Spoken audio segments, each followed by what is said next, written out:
les rumeurs fusent sur son retour potentiel.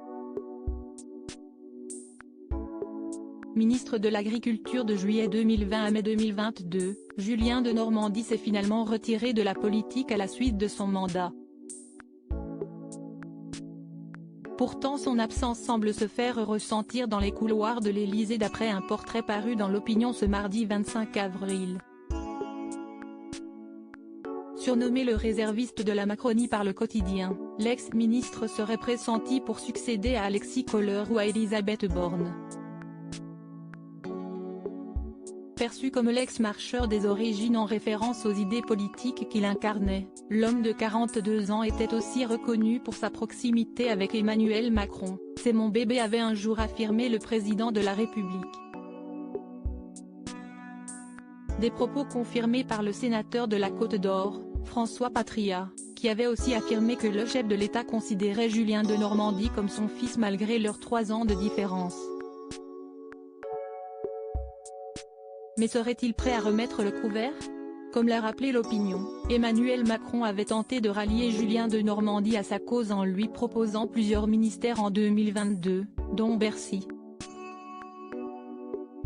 Ce dernier ayant refusé afin de suivre une carrière dans l'entrepreneuriat. Un rêve qu'il entretenait depuis 2014 alors qu'il était sur le point de créer son entreprise avec Emmanuel Macron. Toutefois, le 25 mars dernier, Réussir, un site dédié à l'actualité agricole, l'avait interrogé sur un éventuel retour au sein de l'exécutif.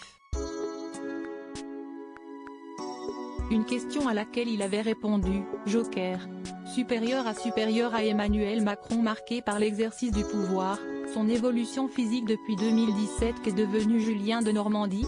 Après en avoir terminé avec l'Élysée, Julien Denormandie s'est reconverti dans le privé.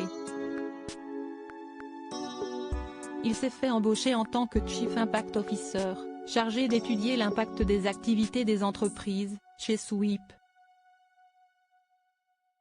Cette société émergente est spécialisée dans l'audit et le conseil des acteurs qui souhaitent suivre leurs émissions de CO2 et agir sur ces dernières. Sweep s'est fixé pour ambition de participer de manière concrète et mesurable à la transition des entreprises vers des modèles durables. L'arrivée de Julien Denormandie s'inscrit au cœur de cette ambition, avait indiqué, dans un communiqué datant de septembre 2022, la dirigeante et cofondatrice Rachel Delacour. Julien Denormandie a aussi rejoint Raise, un fonds d'investissement responsable ainsi que FlexiPro, une société de conseil. Mais ce n'est pas tout. Toujours animé par l'entrepreneuriat, l'ex-homme politique nourrirait également un projet de création de sa propre affaire. Article écrit en collaboration avec 6 médias. Crédit photo, Jeanne Accorsini pour Best Image.